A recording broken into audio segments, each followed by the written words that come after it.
Welcome to the Relationship Recovery Podcast, hosted by Jessica Knight, a certified life coach who specializes in narcissistic and emotional abuse. This podcast is intended to help you identify manipulative and abusive behavior, set boundaries with yourself and others, and heal the relationship with yourself so you can learn to love in a healthy way. Hello, and thank you so much for being here, as always. This podcast I'm doing like a little, I don't want to say disorganized, but it's not following like the typical topic. It's not an interview. It's actually a bit more of a reaction to an Instagram post. I think probably a lot of people saw, and I have a really big problem with. And so it was posted on Your Diagnosense. I don't know how to properly pronounce his last name, but his first name is Todd, last name Baratz, I believe. And this is somebody who I follow about relationships that I have always really, really loved. And when I saw this post, it was actually very frustrating because the message it sends, when I saw it, I was like, is this what he meant? Because this person talks a lot about healthy relationships. And, you know, if we look at like all of the parts and not just this one, like he has really amazing content. But this post said, if your partner asks you to do something, just do it. Don't get into a whole thing. Don't get defensive. Don't evaluate if it's valid. Just do it. I'm going to read it again. If your partner asks for something, just do it. Don't get into a whole thing. Don't get defensive. Don't evaluate if it's valid. Just do it.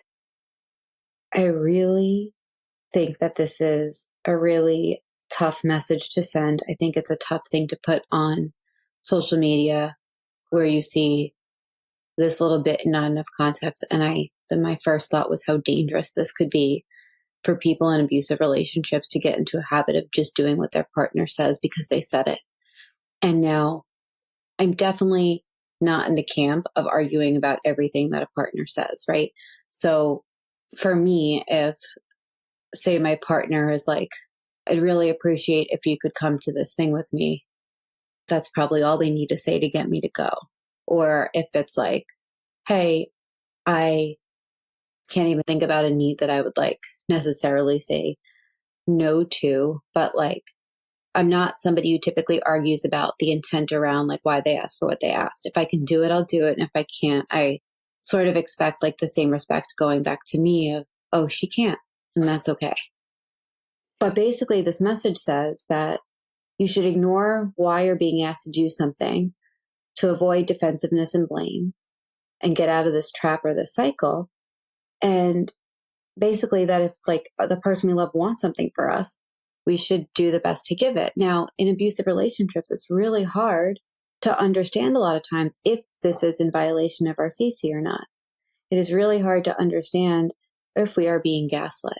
It's really hard to understand if this is a safe space for us sometimes because we can know it's not, but then we get all wrapped up in, am I meeting their needs? Am I not meeting their needs? Am I messing up by not meeting their needs? Am I loving enough? And whether or not this is engagement bait or what, I feel like it's dangerous and it sends a very unsafe message. And this is why social media can be so difficult because you're desperate, you're scrolling, you start going down the rabbit hole and you're just like, oh, maybe that is the problem. Maybe I'm just not giving too much and not giving enough. I am challenging when they say they need sex now. I should just do it. No, you should not compromise your needs.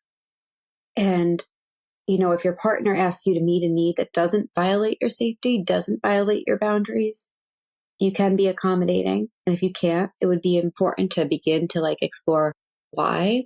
You know, one example I have is that my partner sometimes will ask me to stop over, you know, like, oh, if you're passing by, just pop in or something like that. And I'm often like, I can't, like, one, I'm in a rush. And two, like, I'm not my best self right now. And so popping in this moment, while, yeah, on the surface seems nice, it might not be best for my mental health. What might be best is that I show up when I fully can show up. And I can get myself there in like 3 hours, you know, but right now I'm on a clock and I need to stick to that. And that's my personal preference. It doesn't mean that I'm not caring or trying. it really made me think about, how controlling people reframe things as if they are best for us, because that's how they approach us. They are manipulative and they say, if you do what I want you to do, then I know what's best for you and you should do it. And that is not what this is about. That is not what I think builds a healthy relationship. And I don't know. I really think that messages like this can send a really difficult message, especially in a short Instagram post when there are a lot of people out there dealing with really toxic dynamics. And so if you get anything from this message other than the fact that I am on a soapbox, I hope that you start questioning some of the things that you read and asking yourself, does this make sense for me? I think that is probably the most important thing that you can do here. I hope this was helpful, and I hope that it does inspire you to see context and nuance for some of these things that you see, whether they be helpful or not. As always, you can follow me at Emotional Abuse Coach. You can reach out to me at jessica@jessicaknightcoaching.com, and you can find me at emotionalabusecoach.com.